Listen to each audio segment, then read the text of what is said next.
Hello বন্ধুরা, দেখো আজকে কি রান্না বসিয়ে দিয়েছি। দেখো মনে ভাজা হচ্ছে। আজকে রবিবারের বাজার মাংস আনা হয়নি, মাংস খাবো না বলেছি।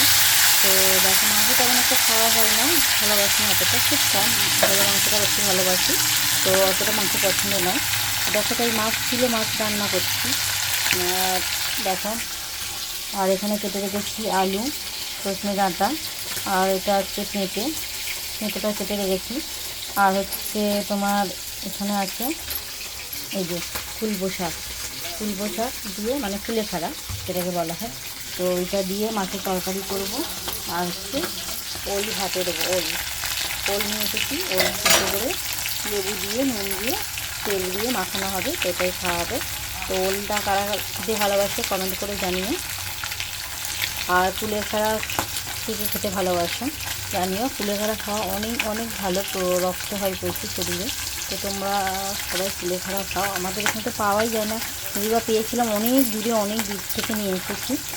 তো আমি রেখে দিয়েছিলাম, অনেকদিন আগে গিয়েছিলাম, তো নিয়ে ফ্রিজে রেখে দিয়েছিলাম, তাই সেটাই রান্না করছি। দারুণ লাগে কুলেখাড়া দিয়ে মাছের তরকারি খেতে, খুব ভালো লাগে জানো তো। আর সিদ্ধ কাঁচা যাই দেবো, আমার কুলেখাড়া আমি খেয়ে নেবো। আমার হচ্ছে দেশি সবজিটা খুব ভালো লাগে খেতে।